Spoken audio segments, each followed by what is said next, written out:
রমজান মাসে চাহিদা বাড়ে এমন সব ভোগ্য পণ্যে বিপুল পরিমাণে আমদানি হচ্ছে। কিছু ক্ষেত্রে চাহিদার চেয়েও কোনো পণ্য বেশি আসছে বলে জানান সংশ্লিষ্টরা। ফলে দাম কমার পাশাপাশি ভোক্তারা স্বস্তিতে থাকবেন বলে আশা ব্যবসায়ীদের। চট্টগ্রাম থেকে জানাচ্ছেন শামসুল হক হায়দরি, ক্যামেরায় ছিলেন সুমন গোস্বামী।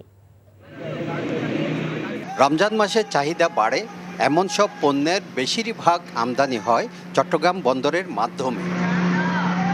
আমদানি সংশ্লিষ্টরা জানান, রমজানের 2 মাস আগে থেকে বাড়তি ছোলা, খেজুর, ডাল, পেঁয়াজের মতো পণ্যগুলো আসতে শুরু করে, যা চলে পুরো রমজান মাস জুড়ে। এই বছর এসব পণ্যে শুল্ক ছাড় সহ আমদানিকারকের সংখ্যা বাড়ায় আগের বছরের তুলনায় প্রায় সব পণ্যই পর্যাপ্ত পরিমাণে আসছে বলে জানান সংশ্লিষ্ট কর্মকর্তারা।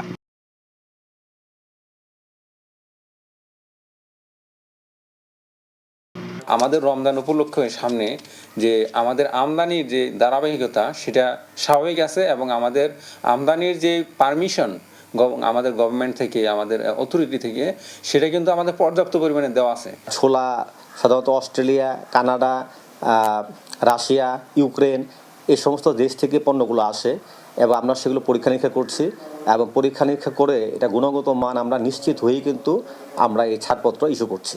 এদিকে দেশে ভোগ্যপণ্যের বড় পাইকারি বাজার খাতুনগঞ্জ ঘুরে দেখা যায়, রোজায় চাহিদা বেশি এমন পণ্যের মজুদ সন্তোষজনক। রমজানের 1 মাসে খেজুরের চাহিদা 60,000 মেট্রিক টন এবং ডাল ও ছোলার চাহিদা 1 লাখ টন করে।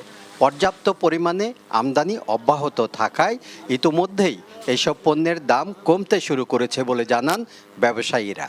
1 মাস আগে আপনার 120 টাকা 18 টাকা বিক্রি হয়েছে, সে ছোলা এখন বিক্রি হচ্ছে আপনার 101 টাকায়। 1 মাসের তুলনায় কেজিতে 20 টাকা করে কমেছে। এসব বাড়ার কারণে আপনার মাল দাম কমে যাচ্ছে। আমরা যে গত বছর খেজুর 10 কেজির খেজুর আমরা 2500 টাকায় বিক্রি করেছি, এই বছর সেটি বিক্রি হচ্ছে 1600 থেকে 1700 টাকায় বিক্রি হচ্ছে। 5000 টাকার যে খেজুর আমরা বিক্রি করেছি কার্টন, সেটি এখন বিক্রি হচ্ছে 4000 টাকায়। সব মিলিয়ে আমাদের আমদানি গত বছর তুলনায় অনেকাংশে বেড়েছে।